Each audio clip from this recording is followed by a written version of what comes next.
बालक। देव की मैया ने अब जन्म लेने से, जन्म लेकर के और अब तक का जो बीच का जितना भी भाव था, ठाकुर जी ने अपनी माया से सब अंतर ध्यान कर दिया। मैया को याद ही नहीं है। मैया को लगा अभी अभी बालक प्रकट हुआ है। तुरंत अपनी गोद में लेकर के अपने पयोधर का पान कराया। बहुत रुदन किया देव की मैया ने। ठाकुर जी कोमल कोमल हाथों से मैया के वक्ष का स्पर्श कर रहे हैं, कोमल कोमल भुजाओं से मैया की थोड़ी का स्पर्श कर रहे हैं। मैया अपनी अंक में भर के लाल जी को दुग्ध पान करा रही है। ठाकुर जी ने पहले ही आज्ञा कर दी थी कि हमको ब्रज ले जाना। वसुदेव जी ने पूछा कैसे लेके जाना? बोले जैसे ही हम बालक बने, ये सूप है, इसमें हमको बिठा देना, लेकर के सीधे ब्रज चलना। तो वसुदेव जी बोले इतने सारे सैनिक, ताले लगे हैं, कैसे लेके जाऊंगा? ठाकुर जी बोले मेरी शरण ग्रहण कर लो, बंधन छोड़ने की जिम्मेवारी मेरी।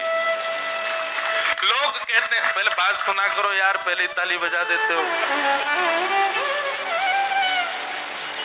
लोग कहते हैं बंधन बहुत है, कैसे ठाकुर जी की शरण में जाएं? ठाकुर जी कहते हैं बंधन छोड़ के मेरी शरण में आने की प्रतीक्षा करोगे कभी नहीं आ पाओगे। बंधन सहित आ जाओ, बंधन तोड़ने की जिम्मेवारी हमारी है, बंधन खोलने की जिम्मेवारी हमारी है। कई लोग हैं कथा में नहीं आए, महाराज जी ऑफिस है, ये है वो है। आपको पता है हम अभी ऑस्ट्रेलिया गए, कम से कम 5-6 लोगों को फायर करवाया है उनके ऑफिस से, निकाल दिया लोगों उनके सर। वो आप कहोगे ये क्या करो? मैंने कुछ नहीं किया। अब हम मिलने का समय रखते मंडे ट्यूसडे, उनके होते ऑफिस। अगले दिन हमको निकल जाना, बेचारे सब अपने ऑफिस से झूठ बोल बोल के आते, आकर के मिलते। 2-3 लोग तो नाचते हुए आए। मैंने क्या हो गया? बोले आज महाराज जी 6 साल से जॉब कर रहे थे, आज निकाल दिया हमको। मैं तो नाच क्यों रहे हो? बोले आप ही तो कहते हो बंधन ठाकुर जी छुड़ाते हैं। मैंने कहा भैया रोजी रोटी कौन चलाएगा तुम्हारी? तो ठाकुर जी कहते हैं बंधन की चिंता मत करो, मेरी शरण ग्रहण करो, बंधन तोड़ने की जिम्मेवारी हमारी। वसुदेव जी ने जैसे ही ठाकुर जी को गोद में लिया, हाथ की हथकड़ियां खुल गईं, पैरों की बेड़ियां खुल गईं। ठाकुर जी को सूप में बैठा करके जैसे सिर पर धारण किया, चट चट चट सारे ताले खुल गए। सैनिक गहरी नींद में सोए हैं। भगवान बोले सारे बंधन खुल गए, लेके चलो हमको। और वसुदेव जी धीमी चाल से ठाकुर जी को लेकर के चल रहे हैं महाराज। जैसे ही ठाकुर जी बाहर पधारे मथुरा के कारागृह से, आकाश में देवता खड़े होकर के भगवान का दर्शन करें और देवताओं ने स्तुति गाई। सत्यम व्रतम सत्य परम त्रिसत्यम सत्यश्च योनिम निहितम च सत्ये सत्यस्य सत्यामृत सत्य नेत्रम सत्यात्मकम त्वाम शरणं प्रपन्ना। ध्यान पूर्वक हम दोबारा ये श्लोक बोलेंगे, गिनती करना कितनी बार सत्य आया, काउंट करो।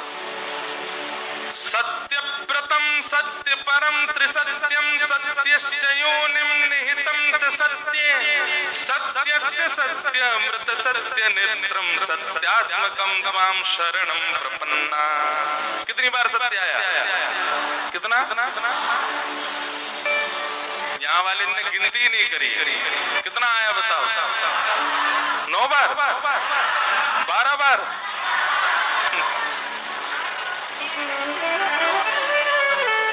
यहाँ वाले एक साथ बोलो कितनी बार? 12 बार?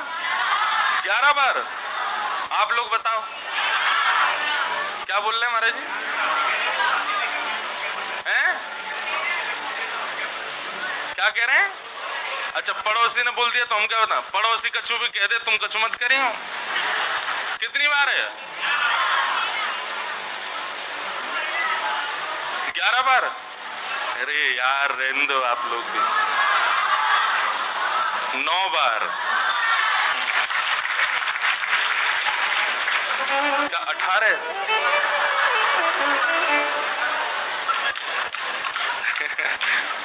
गिनती करो। सत्य व्रतम सत्य परम त्रिसत्यम सत्यश्च योनिम निहितम च सत्ये सत्यस्य सत्यामृत सत्य नेत्रम सत्यात्मकम त्वाम शरणं प्रपन्ना। 9 बार सत्य। 9 बार सत्य क्यों है? सबसे बड़ा अंक है 9। 9 से बड़ा अंक नहीं है।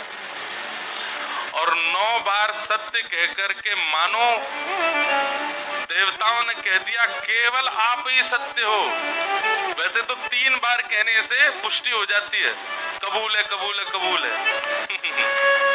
लेकिन हमारे हिंदू वैदिक सनातन धर्म में 9 बार बोला जाता है। स्वीकार है स्वीकार है स्वीकार है स्वीकार है स्वीकार है स्वीकार है स्वीकार है स्वीकार है स्वीकार है, तब ब्याह माना जाएगा। यहां 9 बार सत्य कहा ठाकुर जी को, और 9 बार कहकर के मानो पूरे विश्व को बता दिया यही बाल कृष्ण सत्य पर ब्रह्म है, इनके अलावा कोई पर ब्रह्म नहीं है। प्रमाणित कर दिया देवताओं ने। लोग आज भी संशय कर रहे हैं पर ब्रह्म कौन है, परमात्मा कौन है। देवताओं ने पहले ही बता दिया, बोले यही है पर ब्रह्म, और कहीं मत जाओ।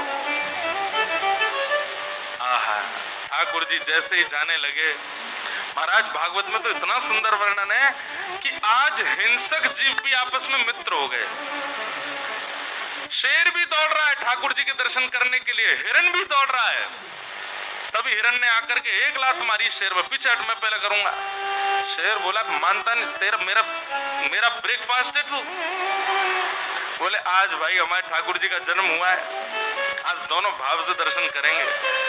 और दोनों मित्र बनकर दर्शन कर रहे हैं। सर्प मूसक एक साथ दर्शन कर रहे हैं। सर्प ने फन उठा दिया ऊपर की ओर, ऊपर चल रहे हैं ना ठाकुर जी, और उस फन के ऊपर मूसक खड़े होकर दर्शन कर रहा है। आज सबको ऐसा लग रहा है कि कोई हमारा शत्रु नहीं है। जिस दिन ठाकुर जी प्रकट हुए उस दिन ऐसी स्थिति हो गई, ऐसा स्वभाव हो गया। मंदम मंदम जलधारा गिर रही थी, तभी शेषनाग आए और पीछे से छतरी बना करके ठाकुर जी के पीछे चलने लगे। वसुदेव जी को इन सब भावों का अनुभव नहीं, वो तो ऐसे भाव साम्राज्य में चले, उनको पता ही नहीं चल रहा क्या हो रहा है। गोकुल जाने के लिए देखा बीच में यमुना जी, आज यमुना जी में समुद्र की तरह उफान भर रही हैं। क्यों? क्योंकि यमुना जी सब नदियों से कहती हैं कृष्ण मेरे पति हैं। नदी कहती चल झूठी, झूठ बोलती है। बोले अगर विश्वास नहीं होता तो आ जाना, अष्टमी के दिन मेरे पतिदेव जन्म लेंगे, उसी दिन दर्शन कराएं। तो आज भारत की सारी नदियां श्री यमुना जी में है। आज भी महाराज जी ये भावना रखी जाती है कि जन्माष्टमी के दिन अगर आपने यमुना जी को प्रणाम किया तो भारत की सर्वांगीण नदियों को प्रणाम हो जाता है। सारी नदियां आती है जन्माष्टमी के दिन यमुना जी में। वृंदावन में आज अद्भुत समय है, वृंदावन में सारी नदियां हैं आज वृंदावन में। जैसे ही जाने लगे वसुदेव जी, यमुना जी ने विचार किया हमारे पतिदेव आए हैं, पैर तो छू लें। यमुना जी जैसे ही ऊपर आने लगी, ठाकुर जी बोले अरे देखना आ रही है ससुर जी चल रहे हैं, उठी उठी आ रही है ऊपर को।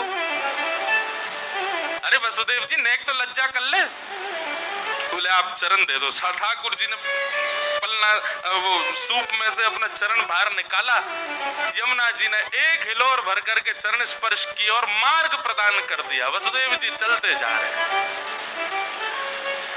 गोकुल पहुंचे। भगवान का सबसे पहला दर्शन गोकुल में किसने किया बताओ?